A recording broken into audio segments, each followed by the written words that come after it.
A poor Apache warrior married a fat stranger for a horse. That single sentence, whispered in the saloons and trading posts stretching from Santa Fe to Tucson, carried the full weight of a man's desperation and a people's slow starvation.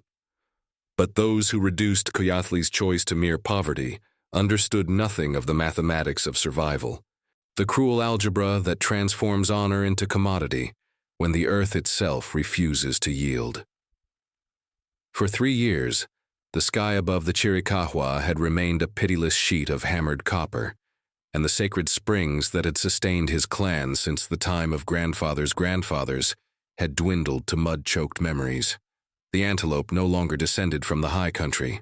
The mesquite pods hung withered on branches that rattled like bone chimes in the hot wind.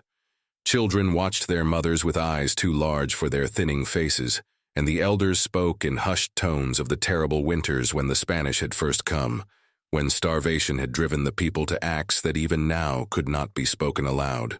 Coyathli had fought the white tide with rifle and blade, had taken scalps and counted coup in raids that were still recounted around fires when the young men needed reminding of what it meant to stand unbroken. The scars across his chest formed a living map of resistance, each raised line a testament to survival against the encroachment that came not with honest warfare, but with papers and fences, with cattle that trampled the ancient gathering places and settlers who dammed the streams to water crops that would wither and die within a season. He was 32 years old, and he had watched the world of his fathers collapse with such methodical efficiency that sometimes he wondered if the drought itself was not some final curse from the spirits, punishment for having lost so much ground to those who knew nothing of balance or respect for the land that fed them. The offer had come through a Mexican trader named Esteban, a man who moved between worlds with the ease of water finding cracks in stone. Jedediah Beaumont, the cattle baron who controlled water rights and grazing land across 3 territories, required a solution to a problem that could not be solved with money alone. His daughter Tabitha, 28 years old and possessed of an unfortunate bulk that had discouraged every suitor from Santa Fe to San Antonio, needed a husband. Beaumont, ever the pragmatist who viewed all of creation as resources to be exploited or obstacles to be removed, had decided that an Apache husband would serve 2 purposes. It would rid him of a domestic burden, while simultaneously allowing him to claim a progressive attitude toward the native peoples, a public relations flourish that might soften his reputation among the federal authorities, who were beginning to ask uncomfortable questions about how exactly he had acquired such vast holdings in so short a time. In exchange for this matrimonial transaction, Beaumont would return the legendary stallion that had been stolen from Coyathli's father during a raid 10 years prior. The horse, a magnificent creature of bloodlines that stretched back to the Spanish conquest, was more than mere horseflesh. It was a living symbol of continuity, a thread connecting the present to a past when the Apache had moved across these lands as freely as the wind itself. More practically, the stallion could rebuild the diminished herd that represented the clan's only mobile wealth, the difference between gradual extinction and the possibility of endurance. The wedding took place in a drafty wooden chapel on the ragged edge of the New Mexico frontier, a structure built more from optimism than proper carpentry, where gaps between the planks admitted slices of brutal afternoon light that fell across the assembled witnesses like accusatory fingers. The settlers who attended did so with the hungry curiosity of those witnessing a circus oddity, their whispers sharp enough to draw blood. The woman who stood beside him wore a simple calico dress that could not disguise the powerful shoulders and sturdy frame that had earned her such cruel nicknames in the territories. Tabitha Montgomery's face remained absolutely neutral throughout the ceremony, her eyes fixed on some distant point beyond the circuit rider's shoulder, revealing nothing of her thoughts, as the old man's voice droned through the marriage rites with all the enthusiasm of a man reading a bill of sale. Coyathli spoke his vows in English that was adequate if accented, each word tasting of ash and necessity. He had learned the language of conquest not from choice, but from the cold understanding that ignorance was a form of blindness he could not afford. When the circuit rider pronounced them bound, Tabitha's hand in his was neither warm nor cold, but solid as quarried stone, and just as unrevealing. The gathered settlers applauded with a politeness that barely concealed their revulsion at the spectacle. And Jedediah Beaumont, resplendent in a suit imported from Boston, smiled with the satisfaction of a man who had just completed a particularly clever piece of accounting. The stallion, held by one of Beaumont's men at the edge of the churchyard, tossed its proud head as if objecting to the entire proceedings. The ride to Coyathli's cabin took them through country that was dying by degrees, past the skeletal remains of cattle that had collapsed at dried waterholes, their bones picked clean by creatures desperate enough to risk the daylight for carrion. Tabitha rode her own horse, a sturdy paint that bore her weight without complaint, and she rode well despite her size, with the easy seat of someone who had spent considerable time in the saddle. She did not speak, and Coyathli found himself studying her from the corner of his vision, searching for clues to the nature of the stranger he had just bound himself to, in the eyes of both white law and the promises he had made to his starving people. The adobe cabin stood in isolation beneath a shelf of red stone, a structure built by his own hands after the army had burned the traditional wickiups in one of their systematic campaigns of cultural erasure. It was small, practical, and positioned to watch the approaches from 3 directions. As they dismounted in the failing light, the shadows stretching long across the hardpan, Coyathli found himself wondering what exactly he had invited into this space that had been his refuge from a world that demanded too much and gave back only sorrow. But the woman who followed him across the threshold was not the passive burden he had been prepared to tolerate. The moment the heavy oak door closed behind them, something shifted in her bearing, like a snake shedding dead skin. She threw the bolt with a decisive motion and turned to face him, and the submissive mask she had worn in the chapel dissolved so completely that Coyathli found his hand moving instinctively toward the knife at his belt. The eyes that met his held no trace of defeat or resignation. They burned with an intelligence and purpose that transformed her completely, and when she finally spoke, her voice carried the cold precision of someone who had spent a very long time planning for this exact moment. She was not Tabitha Montgomery. The revelation came without preamble or apology, delivered in a tone that expected neither shock nor absolution. The real daughter of Jedediah Beaumont had perished 2 years prior in a cholera outbreak in a Kansas railroad town, her death conveniently unwitnessed by anyone who might have cared enough to send word back to the territories. The woman standing before Coyathli was Abigail Wright, formerly of a small ranching operation that had occupied a strategically valuable stretch of bottomland, until Beaumont's hired guns had transformed her family into corpses and her home into ash.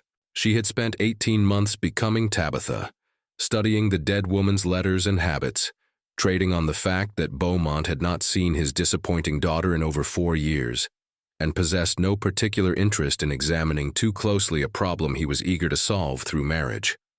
Coyathli listened to this confession with a stillness that resembled carved wood, his face revealing nothing of his thoughts. 3 years of drought had not erased his ability to recognize a fellow predator when one appeared in his home. Abigail moved through the small space with the contained purpose of someone cataloging exits and weapon placements, her substantial frame now reading not as unfortunate bulk, but as the solid muscle of someone who could split firewood for hours or hold a rifle steady through a long siege. She produced a leather satchel from beneath her voluminous skirts, setting it on the rough-hewn table with a thud that spoke of significant weight. Inside, neatly organized and annotated in a precise hand, were ledgers that documented 2 decades of systematic theft, false land claims, murder contracts paid in gold, and water rights seized through coercion that fell just barely on the legal side of outright warfare. The evidence represented years of patient gathering, fragments assembled from burned ranch houses and drunken foremen, from courthouse files examined in the small hours when clerks could be bribed or distracted, from dying men willing to unburden their consciences if it meant someone might eventually call Beaumont to account. Abigail had infiltrated the Baron's household with the single-minded purpose of getting close enough to end him, and the marriage to an Apache warrior served her purposes perfectly. It created a smokescreen of progressive sentiment, while positioning her in proximity to the man who had murdered her family, with the casual efficiency of someone swatting flies. From a hidden pocket in her dress, she produced a small glass vial filled with dark liquid that absorbed rather than reflected the lamplight. Nightshade. Extracted and concentrated through a process that required both knowledge and patience. Her plan was elegant in its simplicity. Beaumont held a monthly gathering of his senior ranch hands and business associates at his fortified hacienda, a display of dominance where contracts were signed and territories divided, while expensive whiskey flowed, and men congratulated themselves on their collective genius in separating the weak from their land. During the next such gathering, scheduled in 4 days' time, Abigail intended to introduce the Nightshade into Beaumont's private stock of bourbon. The bottle he kept in his study and shared with no one, because he trusted no man enough to drink from a communal source. But as Abigail laid out her plan with the methodical care of someone who had rehearsed each step until it became liturgy, Coyathli's expression shifted from careful neutrality to something that might have been amusement if it had not been edged with such cold knowledge. He reached past her, opening a wooden box that sat on a shelf carved directly into the adobe wall. Inside, wrapped in cloth that had once been part of a cavalry uniform, was an identical glass vial. When Abigail lifted it to the light, the contents caught and scattered the glow in a way that Nightshade never would. Colored water, carefully tinted to match the poison it replaced. Coyathli had known about Abigail Wright for 3 months, since Esteban the trader brought word that Beaumont's daughter had emerged from self-imposed exile in the East, with a suspiciously sudden willingness to fulfill her father's matrimonial ambitions. The Apache network of information gathering, so often dismissed by white settlers as primitive, had tracked Abigail's movements with considerably more efficiency than she had given them credit for. When she had bribed a Mexican cook to leave a pantry door unlocked during one of her reconnaissance missions to the Beaumont hacienda, the cook had reported the intrusion directly to contacts who eventually carried the news north into the high country, where Coyathli's people maintained their diminished but unbroken presence. He had switched the vials during one of Abigail's scouting trips, slipping into her rented room above a Chinese laundry with the same ghost-like efficiency that had made him legendary during the war years. His reasoning was brutally practical. If Abigail succeeded in poisoning Beaumont, she would hang. The federal authorities, already uncomfortable with the violence endemic to the territories, would find the murder of a prominent landowner by his Apache married daughter to be an irresistible symbol of savage treachery. The evidence in the ledgers would be buried or burned, dismissed as forgeries created to justify murder, and Beaumont's empire would pass intact to whichever lieutenant proved most ruthless in the succession struggle. But a live Beaumont, brought to trial with documentary evidence and federal witnesses, could be forced to return the stallion as restitution, along with water rights and grazing access that would mean the difference between survival and extinction for Coyathli's people. Abigail stared at the vial of useless water in her hand, then back at the Apache warrior who had just revealed himself as considerably more than the desperate victim she had assumed him to be. Her first impulse was rage at the interference, at having her revenge stolen by someone she had viewed as merely a convenient cover for her real purposes. But that anger lasted only seconds before giving way to a cold recalculation. If Coyathli had wanted to betray her to Beaumont, he could have done so weeks ago and claimed some reward for exposing the deception. Instead, he had sabotaged her plan while keeping her alive, which suggested he saw value in her continued breathing. The question became whether that value was as an ally, or merely as a witness who could be controlled through the threat of exposure. The standoff might have continued for hours, 2 wounded creatures circling each other in a space suddenly far too small for the weight of their combined history and intention. But the world outside Coyathli's adobe walls had its own schedule, and privacy was about to become a luxury neither could afford. The sound came first as a distant rumble, then resolved into the unmistakable thunder of multiple horses moving at speed across hardpan. Through the single window, cut deep into the thick adobe to provide both ventilation and a rifle port, the approaching night revealed dancing points of light that could only be torches, at least a dozen of them, spreading out in a pattern designed to surround rather than simply approach. Beaumont had come calling, and he had brought enough men to ensure that whatever happened next would be resolved through violence rather than negotiation. The torches formed a ragged semicircle at the effective range of a Winchester rifle, close enough to be threatening, but far enough back to make accuracy difficult in the failing light. The riders who held them sat their horses with the slouched confidence of men accustomed to using intimidation as their primary tool. But Coyatli's experienced eye noted the way several kept glancing toward the lead rider for guidance, waiting for permission before committing to violence. These were hired regulators, the polite term for the gunmen who did the wet work necessary to maintain Beaumont's grip on the territory. They were dangerous in the way that cornered rats were dangerous, not through skill or courage, but through a willingness to bite anything that came within reach. Jedediah Beaumont sat his horse at the center of the formation, still wearing the expensive suit from the wedding ceremony, though now it bore the dust of hard riding.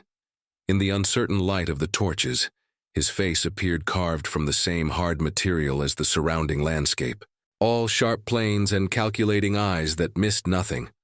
When he finally spoke, his voice carried across the distance with the casual authority of someone accustomed to having his words treated as immutable fact. He knew. The marriage had been a test, and somehow his intelligence network had pierced through Abigail's deception with enough certainty to bring him here with enough force to resolve the matter permanently. The Baron's words painted a picture of strategic necessity. The ledgers represented an existential threat to an empire built on foundations that would not survive serious federal scrutiny. The fake daughter was a clever imposter, but one whose continued existence posed unacceptable risk. As for the Apache warrior, who had presumably been duped into harboring this viper, Beaumont was prepared to be merciful. Walk away now. Leave the woman to face justice for her deceptions, and Coyatli could keep the stallion and even receive additional compensation for his trouble. Continue to shelter a fugitive, and the regulators would burn the cabin with both occupants inside, leaving another mystery for the territorial authorities to puzzle over when they eventually got around to investigating a fire at a remote Apache dwelling. Inside the cabin, Abigail's hand had moved to a concealed pocket, where Coyatli suspected she kept a small-caliber pistol, probably a derringer or similar hideout weapon. Her jaw was set with the rigid determination of someone who had come too far to surrender now, even if surrender meant living to fight another day. But the Apache warrior was already moving, his body flowing through the familiar motions of preparation, with an economy that suggested extensive practice in defending indefensible positions.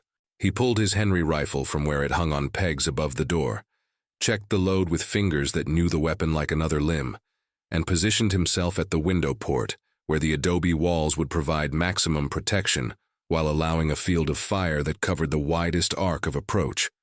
What happened next unfolded with the compressed intensity of a lightning strike.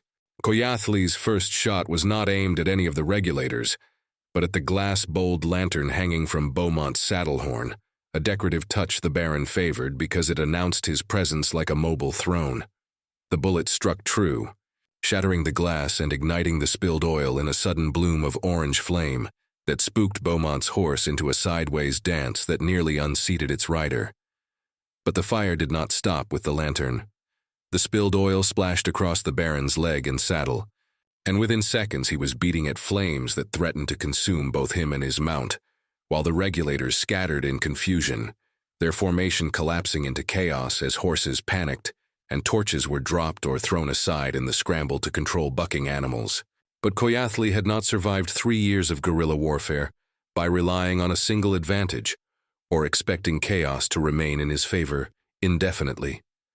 Even as the regulators fought to regain control, he was already moving to the next phase of defense.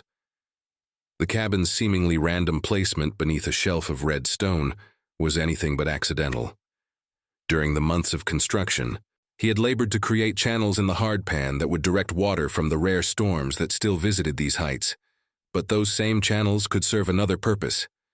Caches buried at strategic points held materials gathered from abandoned mining camps and failed homesteads. Within 30 seconds of his first shot, Koyathli had lit a fuse that ran out through a disguised gap in the adobe wall to one of these caches. The explosion was not large enough to kill, but it was positioned precisely to create a wall of flame between the cabin and the regulators. Creosote bush and dried cholla, soaked in the remnants of lamp oil and turpentine salvaged over months of careful scavenging, ignited in a barrier that rose 8 feet high and stretched 40 yards across the approach. The fire did not consume everything in its path, because there was too little fuel in this drought-starved land to sustain a true conflagration. But it bought precious time while filling the air with smoke thick enough to turn the twilight into premature night. Through the acrid haze, the regulators appeared as confused shadows, some trying to circle the flames while others attempted to beat them down with saddle blankets, their earlier confidence replaced by the fundamental human fear of uncontrolled fire. Abigail watched this transformation with an expression that cycled through surprise, grudging respect, and finally a calculating reassessment of the man she had married for convenience. This was not the desperate survivor she had imagined, willing to trade anything for relief from starvation. This was a tactician who had turned desperation into preparation, who had looked at his isolation and seen not vulnerability, but advantage. When she moved to join him at the window, her derringer now openly visible in her hand, he did not object. Instead, he directed her attention to the left flank where one of the regulators, braver or more foolish than his companions, was attempting to approach through a gap in the flames. Her first shot missed, but the second struck the rider's horse in the shoulder, sending both animal and man tumbling into the dust. It was not a kill, but it reinforced the message that this cabin would be costly to take. Yet, even as Koyathli and Abigail held their defensive position, both understood the mathematics of their situation. They had ammunition enough for a prolonged fight, and the adobe walls would stop most caliber rounds at this range. But they also had no water beyond a single canteen, no food except dried meat that would last perhaps 2 days, and no realistic escape route once the regulators regrouped and settled in for a siege. Beaumont had the patience and resources to simply wait them out, and the territorial authorities would arrive days too late to matter, even if they could be convinced to investigate the death of an Apache warrior and a woman who had committed identity fraud. The defensive victory was real, but ultimately meaningless unless something changed the fundamental balance of power. That change announced itself with a sound that carried across the flame-lit chaos with crystalline clarity. A bugle, playing the distinctive notes of a cavalry assembly, coming from the darkness to the east where the main trail from Santa Fe cut through a pass in the surrounding hills. The regulators froze, uncertainty rippling through their ranks like wind through dried grass. Beaumont, still fighting to control his frightened horse and beat out the last of the flames on his clothing, turned toward the sound with an expression that cycled through confusion, anger, and finally a dawning recognition that events had escaped his control in ways he had not anticipated. From the darkness emerged a column of riders, but these were not additional regulators or settlers come to watch the spectacle. They rode in military formation, and even in the uncertain light of scattered torches and burning brush, the blue uniforms were unmistakable. A United States Marshal led the column, identifiable by the badge that caught and reflected firelight, flanked by a full detachment of Buffalo soldiers, whose discipline and bearing marked them as professional military rather than territorial militia.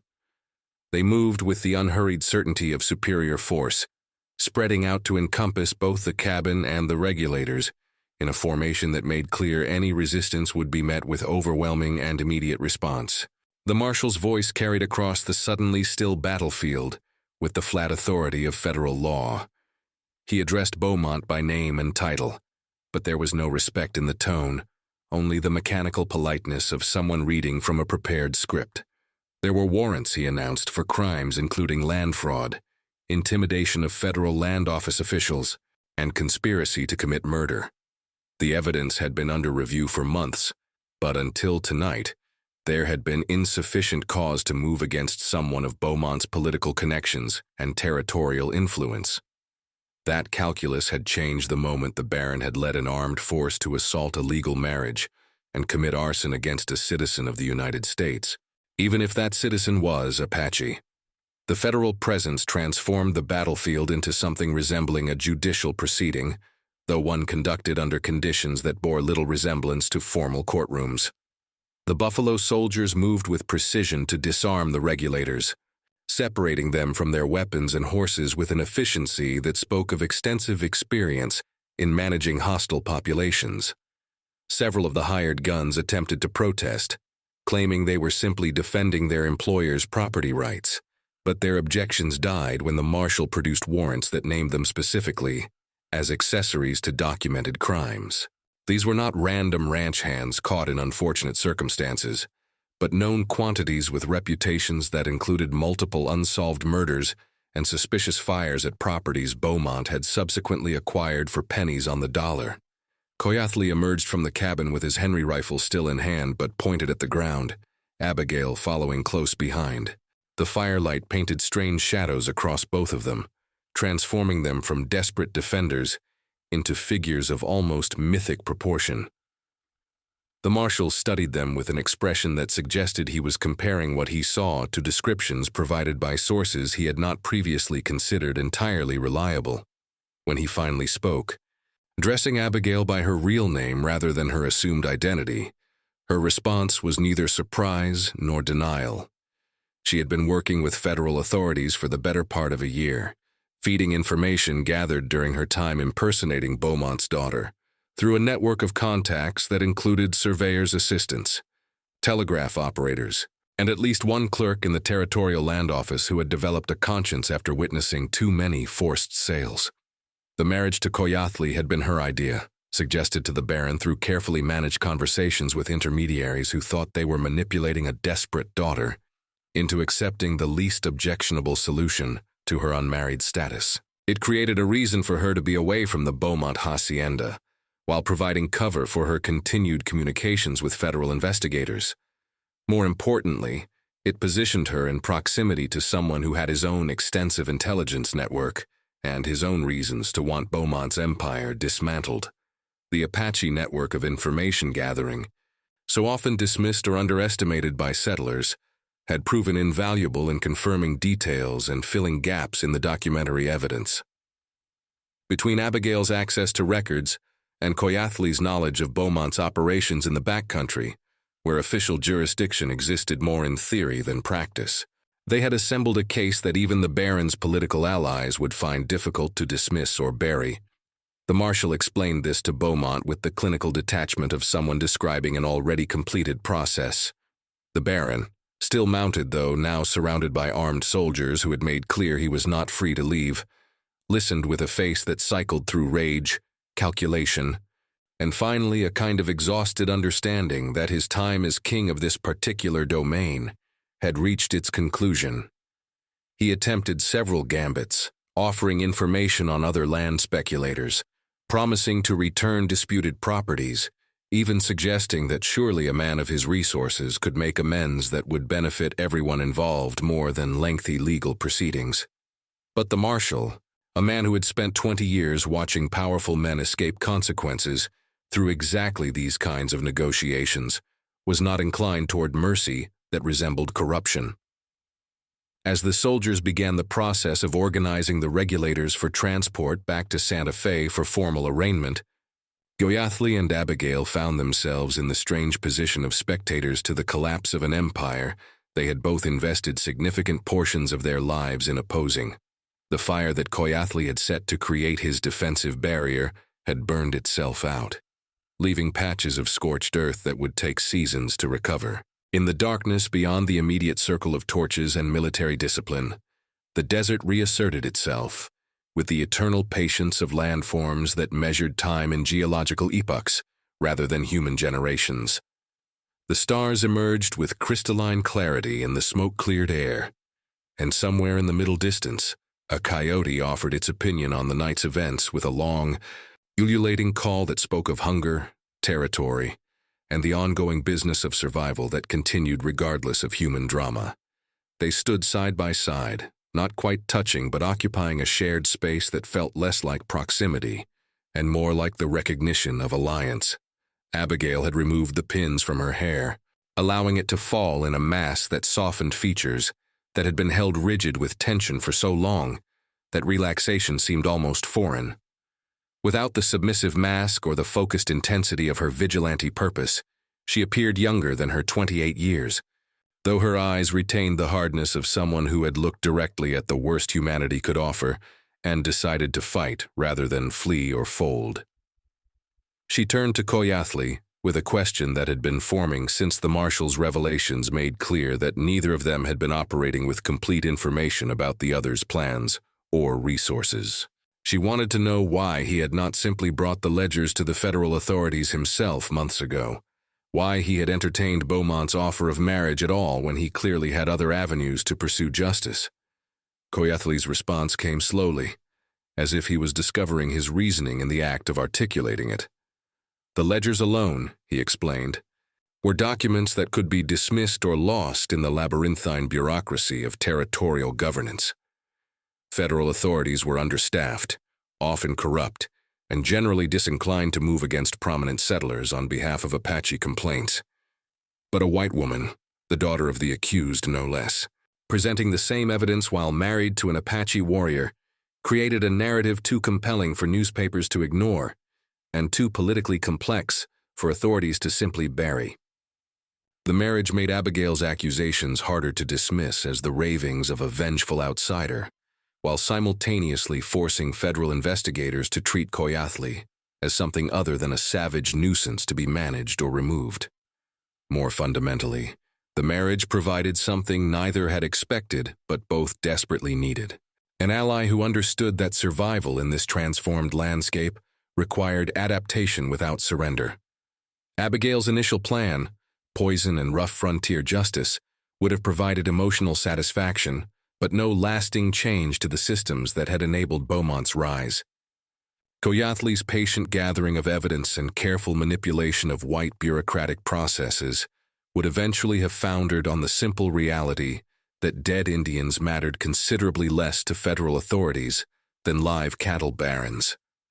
Together, they created something larger than either could accomplish alone, a coalition that bridged the racial and cultural chasms that normally made cooperation between Apache and settler all but impossible. The conversation continued through the hours as the marshal's detachment worked to organize their prisoners and prepare for the journey back to formal justice. They spoke of practical matters first: the disposition of the cabin and the legendary stallion that stood hobbled and patient in the darkness, already recovered from Beaumont's men by soldiers who would return it as promised, now that legal proceedings made such restitution both possible and necessary.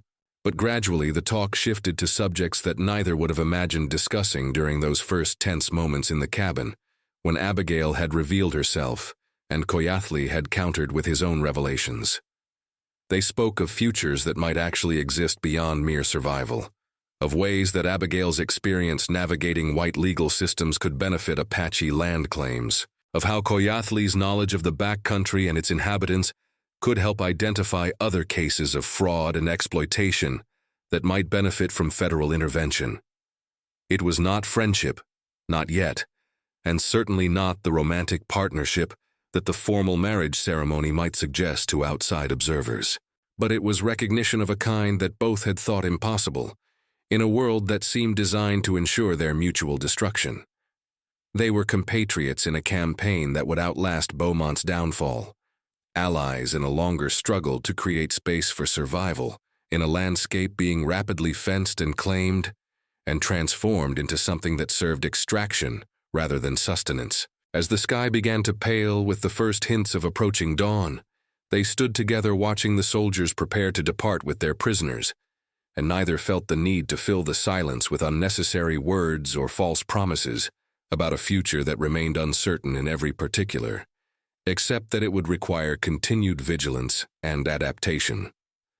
The dawn arrived without drama, the sun climbing over the Sangre de Cristo Mountains, with the inexorable patience of celestial mechanics indifferent to human conflict.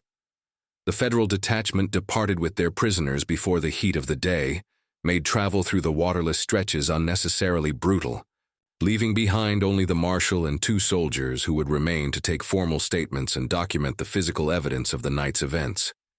The cabin, miraculously intact despite the fire and gunfire, would need to be processed as a crime scene, its defensive modifications noted and sketched by a soldier who possessed unexpected artistic talent in rendering architectural details. The scorched earth where Koyathli's defensive fire had burned would be measured and photographed as evidence of Beaumont's armed assault on a legal residence. But even as the machinery of federal justice ground forward with its characteristic combination of thoroughness and glacial pace, reality asserted itself in forms that legal proceedings could not address. The drought continued, indifferent to the resolution of human conflicts. The sky remained the same pitiless copper, unmarred by clouds that might bring relief. Koyathli's people, scattered across the high country in family groups that followed the last reliable water sources, still faced the daily calculus of survival that made questions of justice and restitution feel like luxuries from a world they no longer inhabited. The legendary stallion, now recovered, represented hope for rebuilding herds that had been diminished to critical levels.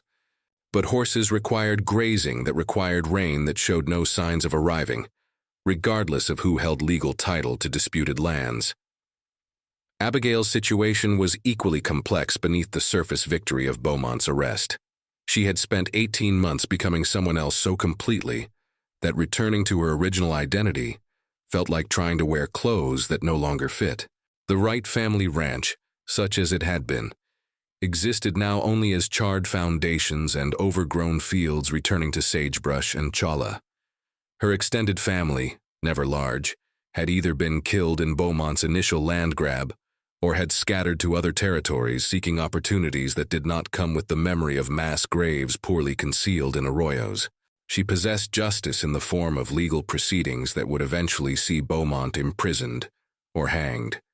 But justice did not provide the practical resources necessary for rebuilding a life in a landscape that had demonstrated its hostility to individual survival. The arrangement they constructed over the following weeks emerged not from romance or even particular affection, but from the shared recognition that their circumstances had become irreversibly entangled. The cabin was large enough for 2, if neither required extensive personal space or privacy. The work of basic survival, maintaining a garden that struggled in drought-stressed soil, hunting the increasingly scarce game, gathering wild foods that required intimate knowledge of the land to find, benefited from division of labor and complementary skills. Abigail's facility with white bureaucratic systems proved valuable in navigating the labyrinthine process of securing the various restitutions and compensations that federal authorities had promised, paperwork that would have taken Koyathli months to decipher, and complete assuming officials would even provide him with the necessary forms without extensive argument about jurisdiction and standing. In return, Koyathli's knowledge of the land and its inhabitants provided access to resources and networks that existed entirely outside white awareness or control. There were springs that appeared on no maps, known only to those who had walked these mountains for generations. There were families willing to trade dried meat and tanned hides for items that Abigail could acquire more easily in town, without triggering the suspicion or hostility that Apache faces inevitably provoked among settlers, still conditioned to view any indigenous presence as potential threat. There were seasonal patterns in game movement and plant growth that meant the difference between adequate nutrition and slow starvation, knowledge that could not be learned from books or deduced through logic, but required the accumulated wisdom of peoples who had made survival in this environment their primary focus for centuries. But partnership, however practical, did not insulate them from the broader currents of territorial politics and the ongoing clash of competing visions for what this landscape should become. Beaumont's arrest had created a power vacuum in the region's cattle industry that multiple interests sought to fill. Some of his former lieutenants, those not named in federal warrants, attempted to continue operations as if mere change in leadership could restore business as usual. Other cattle barons from neighboring territories saw opportunity in acquiring Beaumont's holdings at bankruptcy prices, viewing his disgrace as convenient rather than cautionary. And federal authorities, never numerous enough to enforce their nominal jurisdiction, struggled to prevent the kind of violent competition that typically accompanied such transitions in power. The first indication that the resolution of Beaumont's case had not brought peace came in the form of night visitors who were considerably less civil than the marshal's official detachment.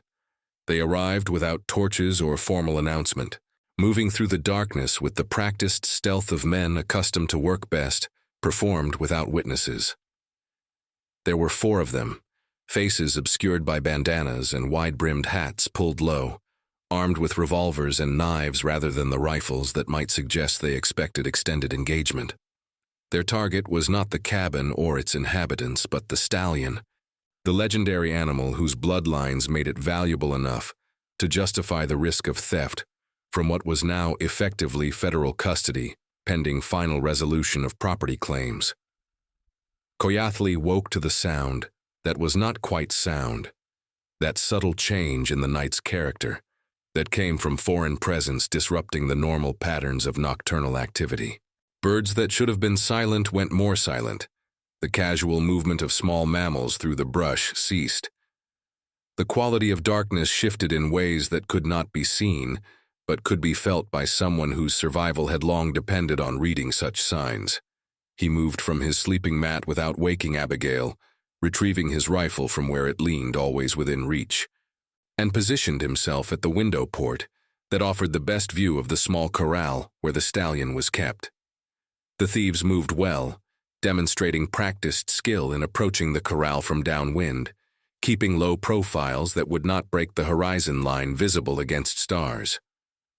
But they had made the fundamental error of assuming that an Apache warrior would sleep through the night like settled farmers, trusting in walls and locks to provide security. Koyathli did not shoot, not immediately.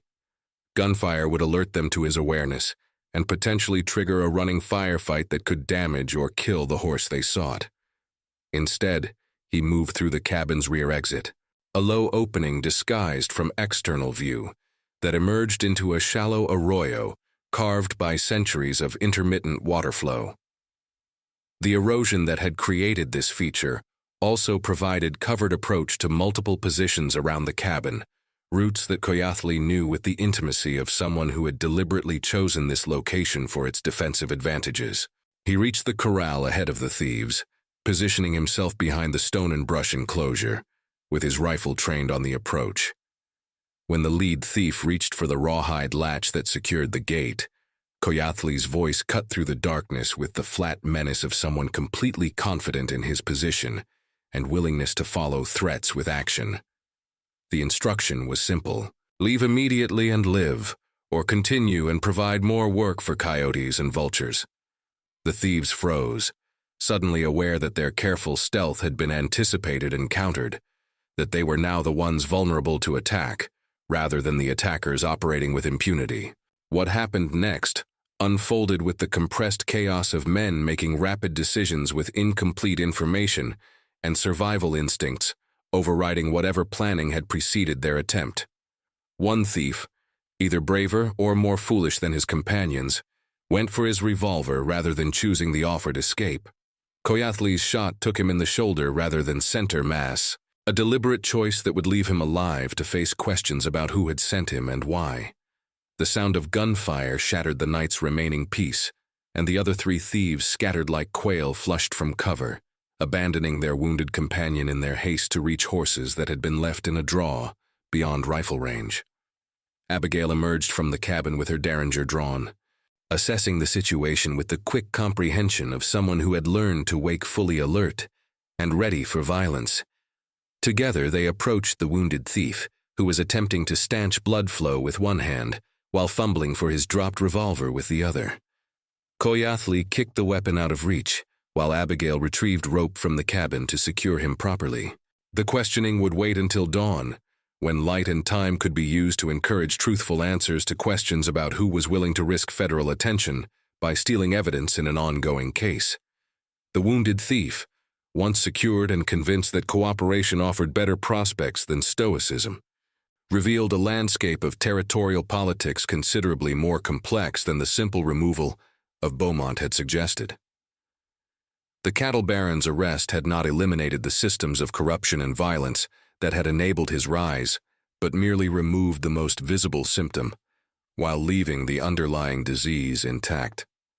Multiple interests, some local and some representing capital from as far away as Chicago and Boston, were maneuvering to acquire or control the resources Beaumont had consolidated. The stallion represented more than its immediate value as breeding stock. It was a symbol of claims and counterclaims, a living piece of evidence in disputes about which properties had been legitimately acquired and which stolen through fraud or force. The thief, a man named Garrett who proved more talkative than wise, once convinced that silence would not save him, worked for a syndicate of ranchers who viewed Beaumont's downfall as opportunity rather than warning. They saw the federal investigation as temporary interference that would eventually resolve itself through the normal processes of territorial politics, where money and political connections ultimately determined outcomes, regardless of what evidence suggested or justice demanded. Returning the stallion to Apache hands set a precedent they found unacceptable, implying that other restitutions might follow, that other claims might be honored in ways that threatened the entire structure of property distribution that had enriched settlers at indigenous expense. But Garrett's information, valuable as it was for understanding the broader strategic picture, did not solve the immediate tactical problem. The failed theft attempt had announced clearly that the cabin and its inhabitants remained targets. The thieves who had escaped would report back to their employers, who would either attempt again with greater force or pursue other strategies that might prove even more difficult to defend against. Legal proceedings moved with glacial patience, but bullets and arson operated on considerably more compressed timelines. Federal protection, such as it had been during the arrest of Beaumont and his regulators, had already departed back to Santa Fe, where marshals faced demands that far exceeded their capacity to provide sustained security to remote properties in disputed territories. Goyathli and Abigail spent the day after the attempted theft in a careful inventory of their defensive position and resources. The cabin's adobe walls provided good protection against small arms fire, but would not withstand sustained assault or fire arrows if attackers were willing to risk the kind of attention that burning structures inevitably attracted in landscape where smoke could be seen for miles. Ammunition was adequate but not unlimited, and resupply would require either travel to towns where an Apache warrior and his white wife provoked attention they could not afford, or trading networks that operated on timelines measured in weeks rather than days. Water remained the fundamental constraint. The cabin's cistern held perhaps 10 days' supply for 2 people, and the horses if rationed carefully. But siege tactics that simply waited for dehydration to force surrender remained viable strategies for any group with the patience and provisions to implement them. The discussion that followed was conducted with the clinical detachment of people who understood that survival often required choices that looked like defeat to those who measured victory in terms of standing ground against all challenges. The cabin, for all its defensive advantages, was becoming a liability. It announced their presence and position, pinned them to a single location that could be surrounded and monitored, and limited their mobility in ways that nullified many of the advantages that had kept Goyathli alive through years of asymmetric warfare. The traditional Apache response to superior force had never been to defend fixed positions, but to remain mobile, to turn the landscape itself into an ally through intimate knowledge of routes and resources, invisible to those without generations of accumulated understanding. Abigail's initial resistance to abandoning the cabin came from instincts formed in a settler culture that measured worth and permanence through structure and visible improvement. To leave felt like concession, an admission that they could be driven from what was legally theirs through intimidation and force. But Goyathli's counter-argument carried the weight of experience survived, rather than simply studied. The cabin was wood and mud, materials that could be reconstructed if necessary. What mattered was preserving the life and capacity to continue fighting, rather than dying heroically in defense of symbolic ground. The Apache had survived centuries of enemies with superior numbers and technology by refusing to measure success in terms their opponents could understand, by valuing continuity over conquest, adaptation over annihilation. The compromise they reached reflected both of their temperaments and capabilities. They would not abandon the cabin entirely, but would transform it into a decoy, a visible target that drew attention while they operated from locations known only to themselves and trusted allies. The high country offered caves and overhangs that provided shelter without announcing presence, places where small fires could be built with minimal smoke if positioned to use natural ventilation, where approach routes could be monitored from positions that offered both cover and escape options. Food could be cached at multiple locations, reducing the catastrophic loss that came from having all supplies in a single place that could be raided or burned. The stallion and other horses could be moved to remote valleys, where water still flowed in quantities sufficient to sustain small herds, tended by family groups who understood that their security depended on keeping such locations undisclosed to casual observers or official authorities who might record them on maps that would eventually find their way into the hands of those who viewed such information as targeting data.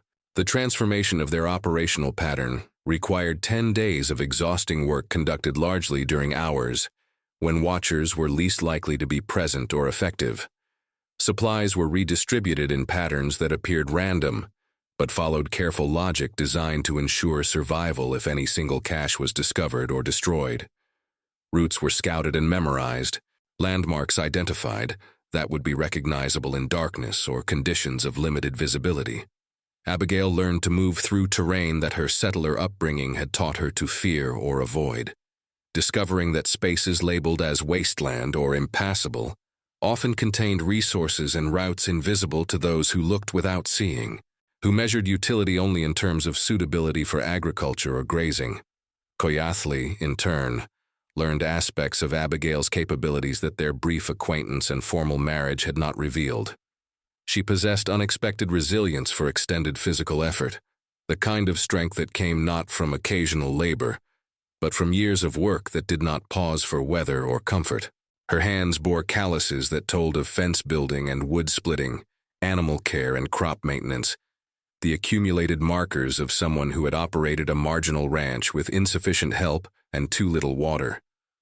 More valuable than physical strength was her capacity for strategic thinking that complemented, rather than duplicated, his own. Where Koyathli thought in terms of terrain and movement, approach and withdrawal, Abigail considered supply lines and social networks, the flow of information, and the manipulation of assumptions that could be as valuable as any defensive fortification. But even as they worked to transform their vulnerability into preparation, the broader situation continued to evolve in ways that outpaced individual adaptation. The syndicate of ranchers who had sent Garrett and his companions escalated their efforts, moving from opportunistic theft to systematic intimidation, designed to force Koyathli and Abigail to either abandon their claims entirely or accept buyout offers that amounted to pennies on the dollar for resources whose true value far exceeded livestock or land. Families who traded with Koyathli began reporting visits from strangers asking pointed questions about where they obtained certain goods, who they spoke with, whether they had seen Apache movement in areas previously considered empty. The message was clear. Association with Koyathli and Abigail came with costs that many could not afford to pay. Isolation that would eventually prove fatal in a landscape where survival depended on networks of mutual support and shared information. The escalation reached its crisis point, not with direct assault, but with the discovery of poisoned water. A spring that had been reliable despite the drought, one of the few sources that continued to flow when others had failed, was found contaminated with the carcass of a steer that had clearly been driven to the location specifically to foul the water. The kill was too fresh to be natural death, and the positioning too deliberate to be accident. Someone was attempting to deny resources in ways that would drive all inhabitants from the region, rather than targeting only specific individuals. It was a strategy of scorched earth that demonstrated either desperation or a fundamental miscalculation about how much resistance they would encounter.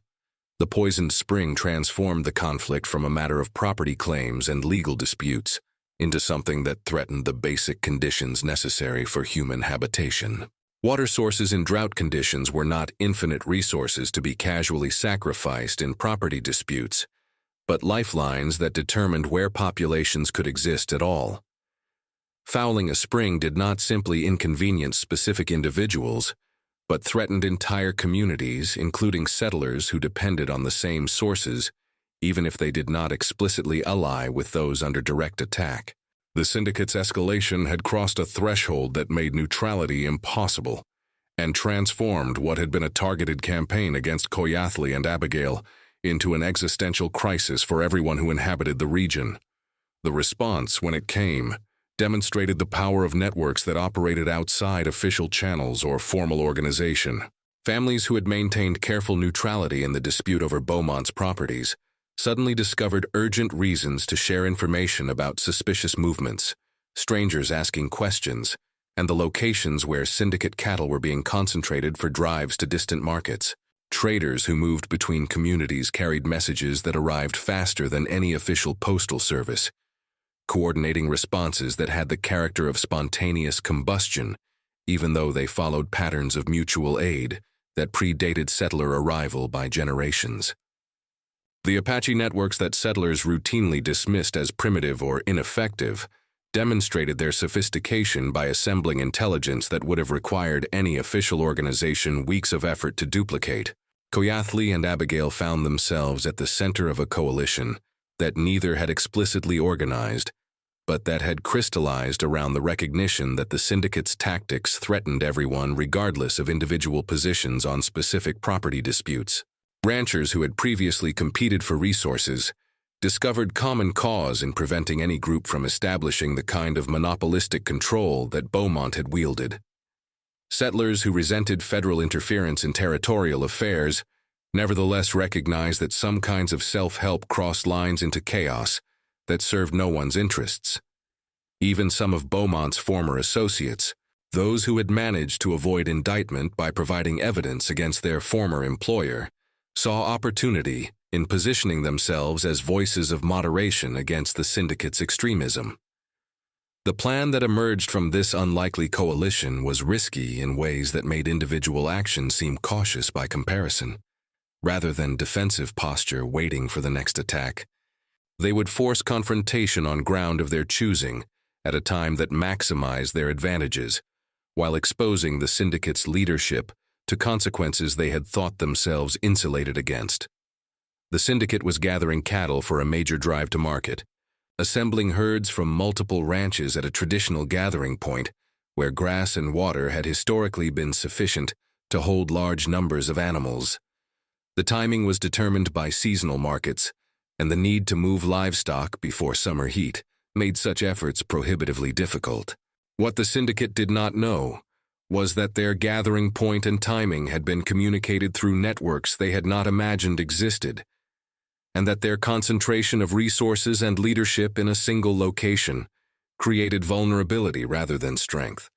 The approach required 2 full days of movement, traveling routes that avoided established trails and towns, where observers might notice the passage of what had become a small army of ranchers, settlers, Apache families, and even a handful of Mexican vaqueros whose land claims had been threatened by the same expansionist logic that had victimized the Wrights and countless others. They moved in dispersed groups that would attract no particular attention individually, but that could concentrate rapidly once they reached the designated assembly point.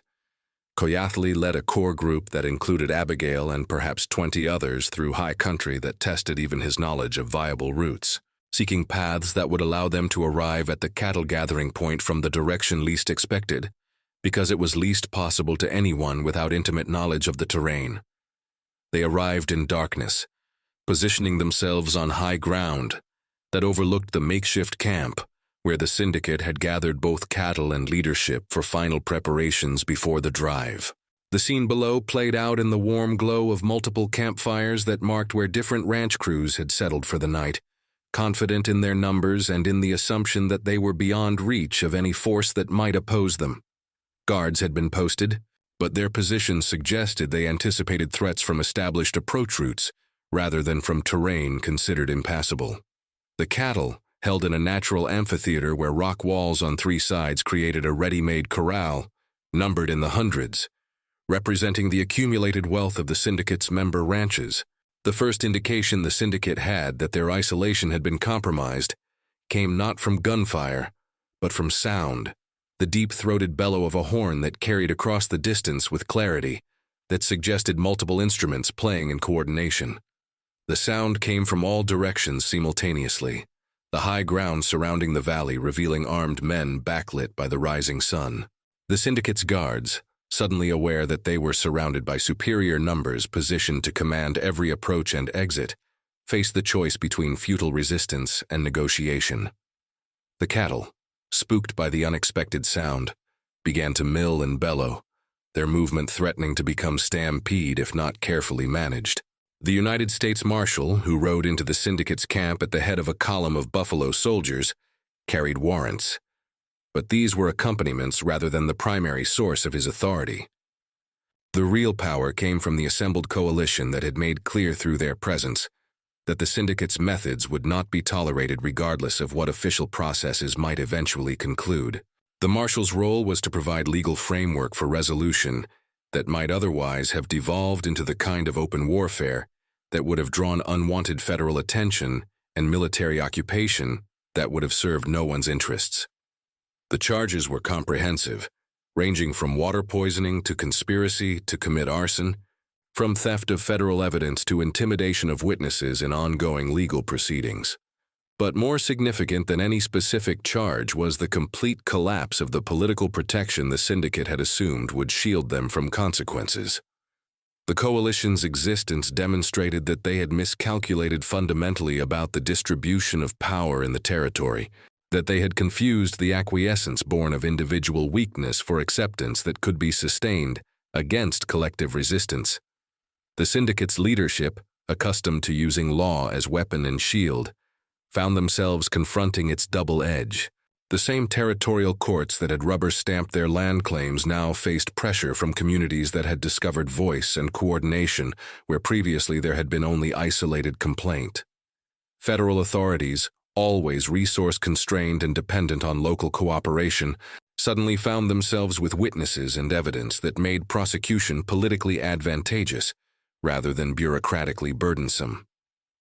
The cattle, subject of seizure proceedings that would take months to fully resolve, would be held in federal custody, with proceeds from their eventual sale, to be distributed among those who could demonstrate legitimate claims to the resources the syndicate had attempted to monopolize. As the sun climbed higher, and soldiers began the work of processing prisoners and securing evidence, Koyathli and Abigail stood apart from the immediate activity, watching the resolution of conflict that had consumed months of their lives. The victory was real, but incomplete in ways both understood without needing to articulate. The syndicate was broken, but the systems that had enabled it remained largely intact. Federal intervention had proven effective in this instance, but could not be relied upon to provide ongoing protection against future attempts at consolidation. The coalition that had assembled for this confrontation would dissipate back into its component parts, individual families and communities that would face ongoing challenges in a landscape that remained fundamentally hostile to survival, on terms other than those dictated by accumulated capital and political connection. Yet something had changed that went beyond the immediate tactical victory.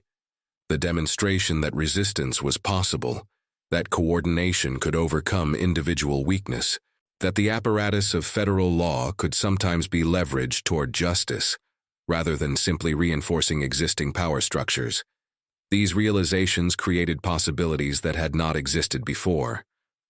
Families who had participated in the confrontation returned to their holdings with the knowledge that they were not alone, that networks existed that could be activated when circumstances required collective response. The Apache families who had risked much to make common cause with settlers over the poisoned spring had demonstrated their value as allies in ways that challenged assumptions on both sides about the possibility or desirability of cooperation across cultural boundaries that usually seemed absolute. 6 months after the confrontation at the cattle gathering point, The landscape had begun to reveal changes that would have seemed impossible during the darkest days of drought and conflict. The rains had finally come, not in the deluge that folklore promised, but in steady patterns that soaked into parched earth, rather than running off in flash floods that did more damage than good. The springs that had nearly failed during 3 years of drought began to flow more reliably, and the grass that emerged transformed dust into grazing that could support modest herds. The transformation was not miraculous return to mythical abundance, but the more modest miracle of sufficiency. The difference between slow starvation and the possibility of continuity. Koyathli and Abigail had returned to the cabin, but with modifications that reflected hard lessons learned. The structure had been expanded to include a separate workspace where Abigail conducted the ongoing legal work that had become her specialty. She served as advocate and interpreter for multiple families, navigating the Byzantine processes of federal land claims, helping to translate between Apache concepts of land use and occupancy, and the settler legal frameworks that required documentation and formal ownership that had never been part of traditional practice. The work was frustrating more often than rewarding, progress measured in inches rather than miles, victories that often felt like concessions extracted rather than rights acknowledged. But each successful claim, each property returned or compensation secured, represented one less family forced into displacement or dependence on federal rations that came with conditions designed to destroy traditional ways of life. The stallion had achieved the purpose for which Koyathli had sacrificed so much. The bloodlines had been introduced to carefully selected mares, and the resulting foals represented hope for rebuilding herds that had been decimated by drought and the systematic theft that had accompanied Beaumont's reign. The horses were not simply economic resources, but mobility, the means by which families maintained the capacity for traditional hunting and gathering patterns that supplemented but did not replace the need for more settled agriculture and livestock management that reservation policies increasingly demanded. Each foal was claimed before birth, families who had contributed mares to the breeding program awaiting their returns with the patience of people who understood that resilience was built across generations rather than achieved in single moments. The relationship between Koyathli and Abigail had evolved into something that defied easy categorization, according to either Apache or settler frameworks for understanding marriage and partnership.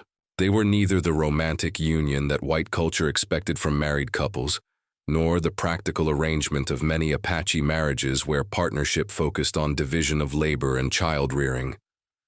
Instead, they had become something perhaps best described as comrades, whose alliance was based on shared purpose and mutual respect, rather than affection or formal obligation.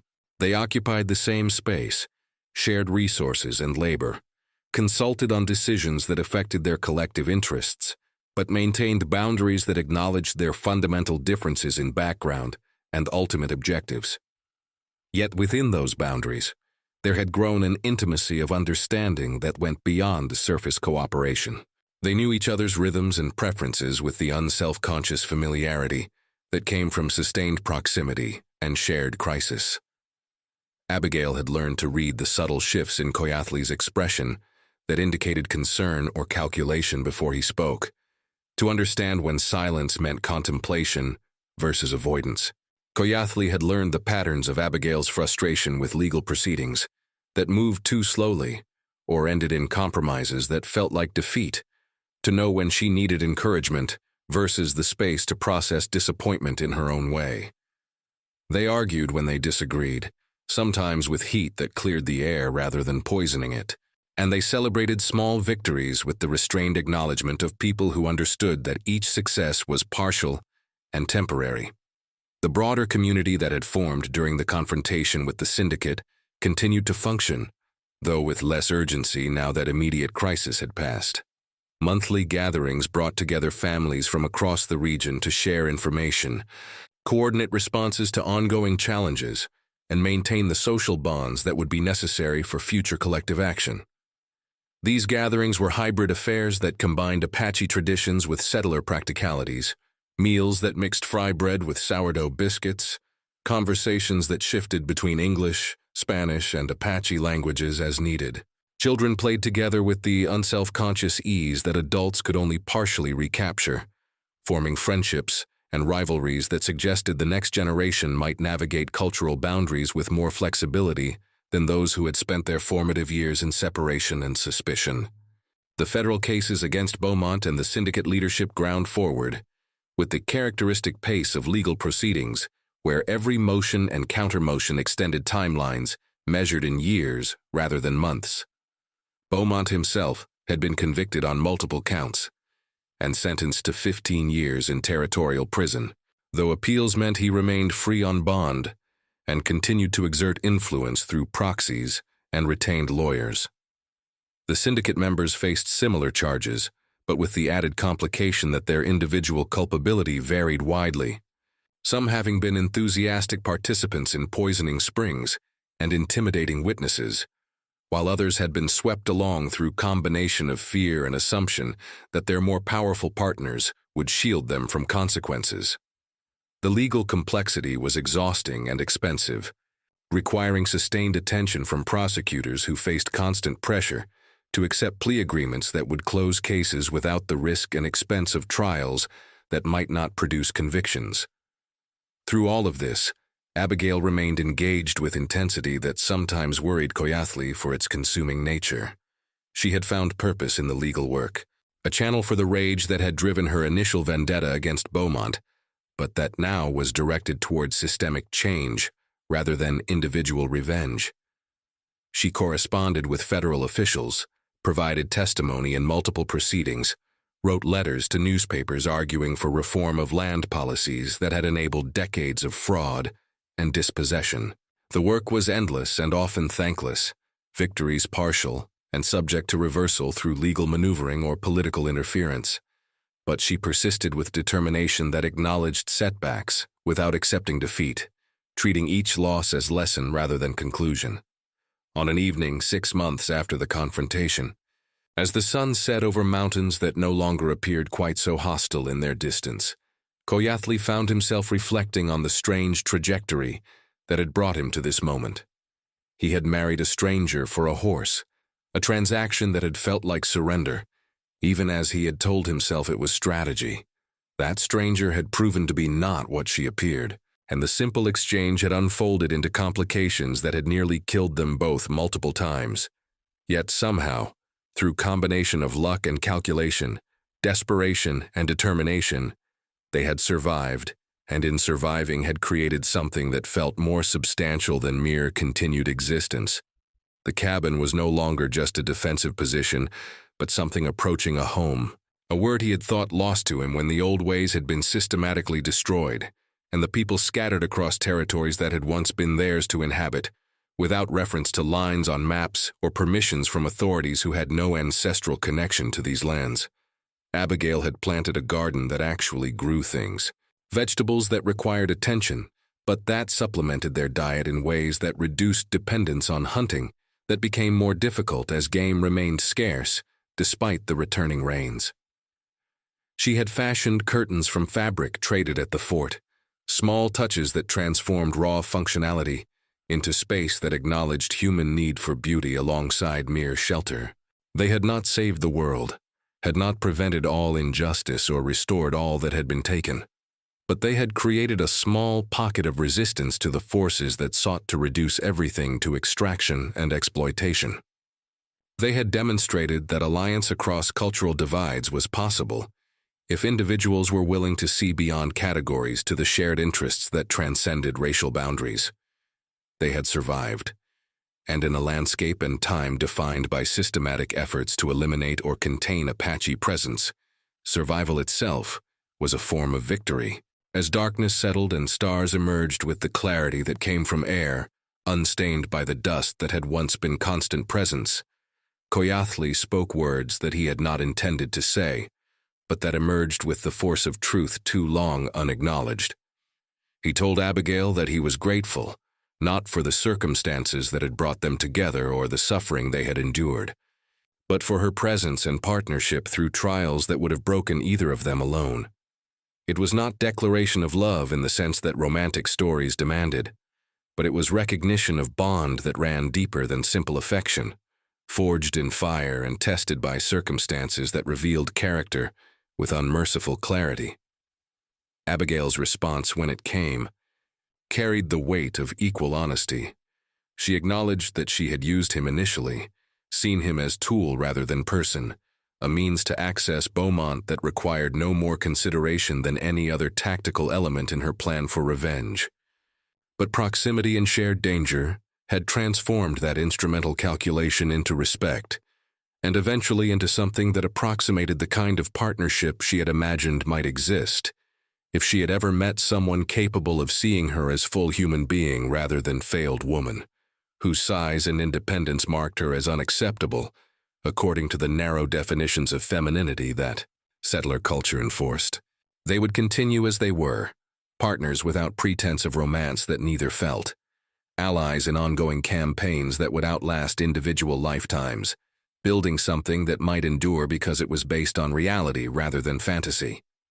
The night continued its ancient cycle, indifferent to human drama but providing the stage on which that drama played out. Somewhere in the darkness, the legendary stallion moved among his growing herd, and the springs continued their patient work of transforming dust back into life.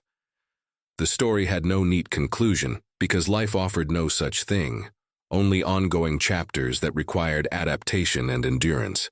Setbacks survived and small victories celebrated before moving on to the next crisis that would inevitably emerge. But for this moment in this place, two survivors had created space to breathe, and the possibility that tomorrow might offer something beyond mere survival. If you enjoyed this journey through the harsh beauty of the territorial frontier, drop a comment telling us where in the world you're watching from. And if you want more stories of survival, redemption, and unlikely alliances, hit that subscribe button. These tales of the Old West are far from over.